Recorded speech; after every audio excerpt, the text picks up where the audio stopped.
name is Yasmin Martos Wijak from class 9A. I will tell you a story, namely Si Bodoh Naita.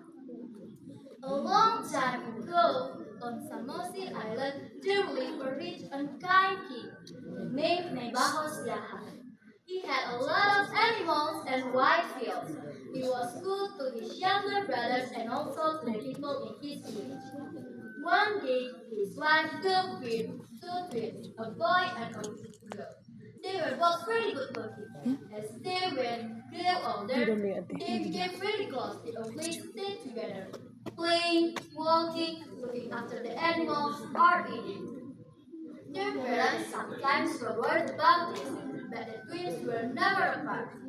Even when they grow up, they act more like lovers than siblings, laughing and teasing each other without fear. This became gossip in the village. One day, a prince from Urat came to propose Si Bodoh Naita. She was son of the king Palti from Urat, who was very rich and powerful. The families agreed that the prince would marry the girl to Si Bodoh Naita.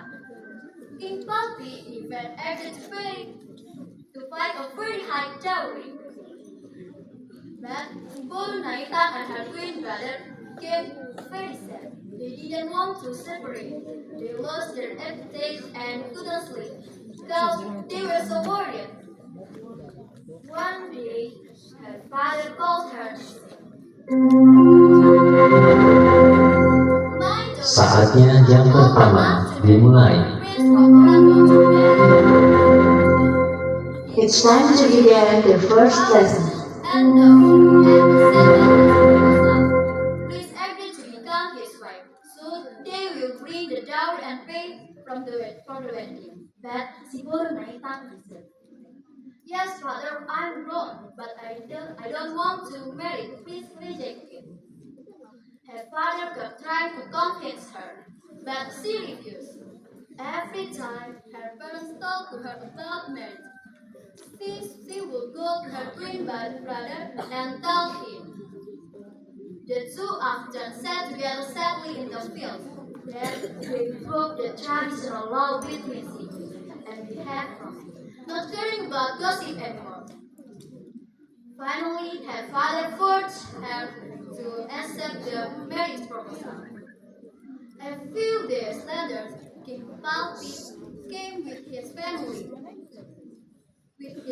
and a long parade bringing gold, silver, and coins, buffalo cars, and horses. The party was very big. That evening, after the ceremony, King Palpi took his new bride back to Urat. According to Batak customs, after the woman stayed 1 week with her husband's family, she must visit her own parents. This tradition is called Adat Paulakon. But because the village were far apart, Si Bodoh Naita and her husband hadn't visited yet. After 3 months of marriage, the prince noticed that his wife had changed. He told her parents and said he wanted to return her to her family.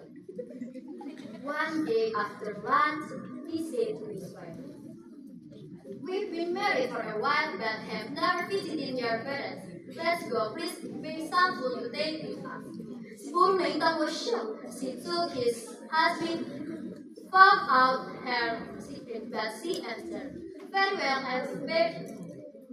The next day, the couple went on journey, bringing food and meat stew.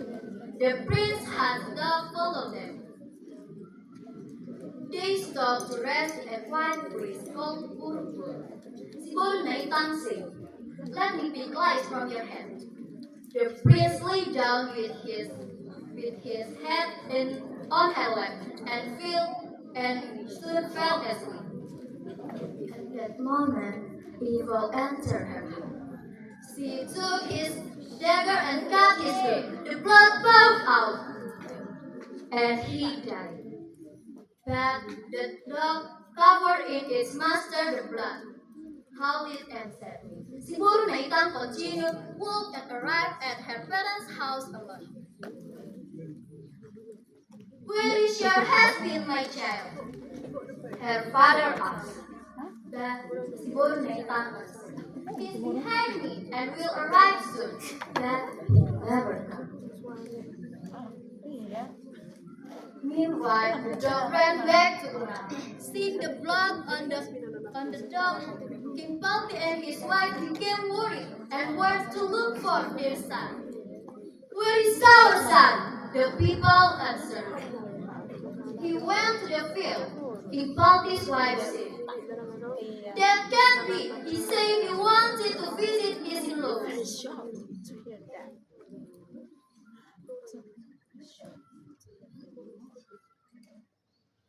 But they demanded truth. But Siburu Naitang said nothing. He felt and went to the field to find her twin brother. In secret, they continued their forbidden behavior. King Palti was very angry. He said, if our son is that son, a human must be escaped. This means he wanted Siburu Naitang to be punished with death. The elder of Neighborhood met to discuss what most agreed Siburu Naitang to be drowned in the lake. But one elder said, we should ask King Palti for mercy. We can give gold, animals, everything to replace his son's death. But King Palti refused. He wanted Siburu Naitang to pay with her life. Siburu Naitang ran away to Hutapani, where she gave birth. But her twin brother fled to Humbang. But the neighborhood clan blamed he and said he also deserves death. The bodies of prince buried in Puran.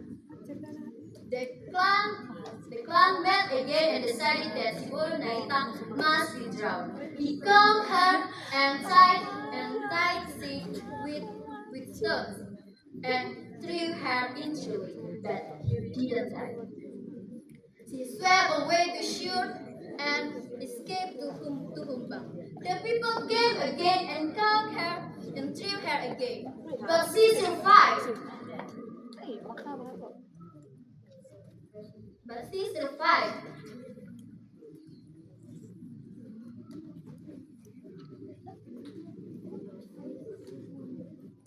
Finally, she said,